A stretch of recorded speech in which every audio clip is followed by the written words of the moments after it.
नमस्कार। आज के इस खास एक्सप्लेनर में आपका स्वागत है। आज हम एक ऐसे अजीबोगरीब और बिल्कुल अचानक से आए राजनीतिक तूफान की बात करने वाले हैं जिसने पूरे इंडियन इंटरनेट को हिला कर रख दिया। मतलब रातों रात एक ऐसा नाम सोशल मीडिया पर ट्रेंड करने लगा जिस पे यकीन करना मुश्किल था। और सच कहूं तो ये सिर्फ कोई मीम या मजाक नहीं था, बल्कि इसके पीछे हमारी आज की राजनीति, नई पीढ़ी की सोच और डिजिटल दुनिया की एक बहुत ही गहरी कहानी छुपी है। तो चलिए इसे डिकोड करते हैं। तो चलिए सीधे मुद्दे पर आते हैं। आखिर ये कॉकरोच जनता पार्टी है क्या भला? आपने भी शायद ये नाम सुना हो और सोचा हो कि भाई ये चल क्या रहा है।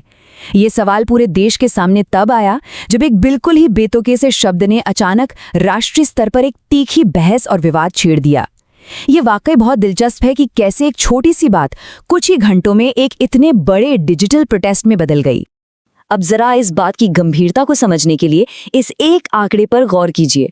सिर्फ 13 घंटे, जी हाँ, केवल 13 घंटों के भीतर आकाश बनर्जी के द देशभक्त जैसे राजनीतिक चैनल्स के वीडियो पर 11 लाख से ज्यादा व्यूज आ गए।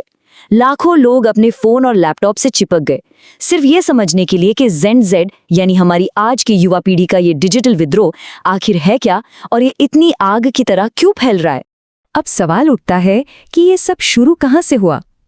चलिए बात करते हैं उस एक टिप्पणी की जिसने इस पूरे विवाद में घी डालने का काम किया। हुआ यूं कि इस विवाद की पहली चिंगारी एक शीर्ष भारतीय न्यायाधीश, विशेष रूप से भारत के मुख्य न्यायाधीश से जुड़ी एक कथित टिप्पणी के बाद भड़की। बस फिर क्या था, इंटरनेट ने इस कथित टिप्पणी को तुरंत हाथों हाथ लिया और देखते ही देखते सीजेआई बनाम सीजेपी बनाम बीजेपी का एक बिल्कुल नया और आक्रामक नैरेटिव सेट कर दिया गया। अब हम यहाँ किसी भी पक्ष को सही या गलत नहीं ठहरा रहे हैं, बल्कि निष्पक्ष रूप से ये देख रहे हैं कि ऑनलाइन दुनिया ने इस घटना को कितनी तेजी से एक बड़ा राजनीतिक रंग दे दिया। और यहीं से एंट्री होती है हमारी नई पीढ़ी की, जेड का डिजिटल विरोध, जहां मीम्स बन गए उनका सबसे बड़ा हथियार। देखिए, युवा मतदाताओं ने यहाँ मीम्स को सिर्फ हंसी मजाक या टाइम पास के लिए इस्तेमाल नहीं किया, उन्होंने इसे एक संगठित राजनीतिक व्यंग और विरोध के रूप में पेश किया। ये स्थापित सामाजिक नैरेटिव्स और बड़ी संस्थाओं के खिलाफ एक सीधा पलटवार था। जनरेशन जेड ने दुनिया को दिखा दिया कि कैसे मीम्स आज के दौर में अपनी आवाज उठाने का सबसे ताकतवर जरिया बन सकते हैं। और सबसे बड़ी बात, इसमें लाखों युवाओं की भारी भागीदारी देखी गई, जो अपने आप में अभूतपूर्व है। लेकिन कहानी में ट्विस्ट भी है। हर सिक्के के दो पहलू होते हैं, right? Ravish Kumar official channel के माध्यम से पत्रकार अभिजीत दीपके का एक बेहद अहम बयान सामने आया। उन्होंने कहा, आम आदमी इसके पीछे नहीं है। अब मीडिया का एक वर्ग ये गंभीर सवाल उठा रहा था कि क्या ये वाकई में एक जमीनी स्तर का जन आंदोलन है या फिर इसके पीछे कोई बहुत ही सोची समझी संगठित पीआर मशीनरी काम कर रही है। ये नजरिया इस पूरी घटना को और भी ज्यादा जटिल बना देता है। जाहिर है, जब इंटरनेट पर इतना बड़ा बवाल होगा तो सत्ता प्रतिष्ठान शांत तो नहीं बैठेगा। फिर शुरू हुआ एक्शन। इंडियन एक्सप्रेस में सौरभ द्विवेदी की एक डिटेल्ड रिपोर्ट के मुताबिक मोदी सरकार ने इस मामले पर बेहद तेजी से संज्ञान लिया और कॉकरोच पार्टी से जुड़ी चीजों पर सीधा प्रतिबंध लगा दिया। प्रशासन ने इस बढ़ते हुए डिजिटल ट्रेंड को वहीं रोकने के लिए बहुत ही सख्त और त्वरित कदम उठाए। ये साफ तौर पर दिखाता है कि सत्ता प्रतिष्ठान ने इस मीम आधारित विरोध को हल्के में बिल्कुल नहीं लिया, बल्कि इसे एक गंभीर चुनौती माना। तो इस पूरी घटना का सबसे अहम पहलू क्या है? दरअसल ये पूरा विवाद दो बहुत ही मजबूत विचारों के बीच के टकराव को जन्म देता है। अभिव्यक्ति की स्वतंत्रता बनाम सार्वजनिक संवेदनशीलता। एक तरफ ये तर्क दिया जा रहा है कि राजनीतिक व्यंग्य और मीम्स युवाओं का लोकतांत्रिक अधिकार है।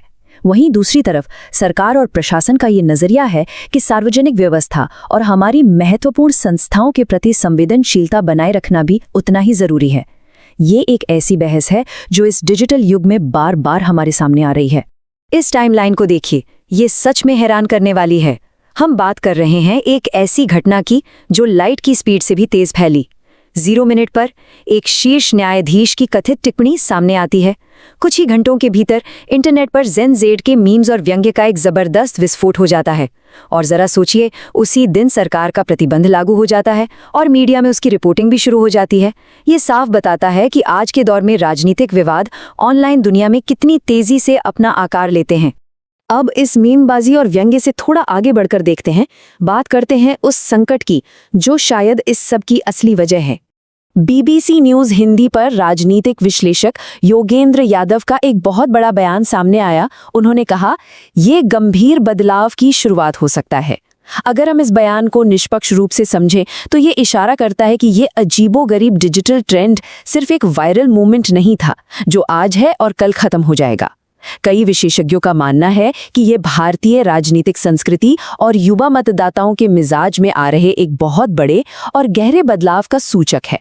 अगर हम इस डिजिटल विद्रोह के मूल कारणों की जड़ तक जाएं, तो यह पारंपरिक राजनीति से बढ़ रही एक बहुत गहरी निराशा को दर्शाता है।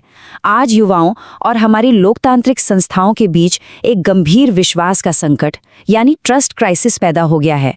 नई पीढ़ी अब अपनी राजनीतिक अभिव्यक्ति के लिए पुराने तरीकों पर निर्भर नहीं है, वो नए तरीके तलाश रही है। कॉकरोच जनता पार्टी जैसे ट्रेंड का उभार इसी बड़े असंतोष और भारतीय मतदाताओं के बिल्कुल बदलते हुए चेहरे का एक स्पष्ट लक्षण है। संस्थाओं को अब ये समझना ही होगा कि युवाओं से संवाद के तरीके अब पूरी तरह से बदल चुके हैं। और अब इस एक्सप्लेनर के अंत में एक बहुत बड़ा सवाल हमारे सामने खड़ा होता है। क्या ये वायरल डिजिटल विरोध भारतीय राजनीतिक संस्कृति के भविष्य को हमेशा के लिए बदल कर रख देगा? क्या इंटरनेट का ये मीम कल्चर हमारी गंभीर लोकतांत्रिक संस्थाओं को चुनौती देने और उन्हें बदलने की वास्तविक ताकत रखता है? और सबसे बड़ा सवाल, क्या सत्ता के गलियारों में अब मीम्स को एक रियल पॉलिटिकल पावर के तौर पर देखा जाएगा? ये विषय निश्चित रूप से गहराई से विचार करने योग्य है। इस अहम डिजिटल घटना को समझने के लिए आज के इस विश्लेषण में हमारे साथ जुड़ने के लिए आपका बहुत बहुत धन्यवाद।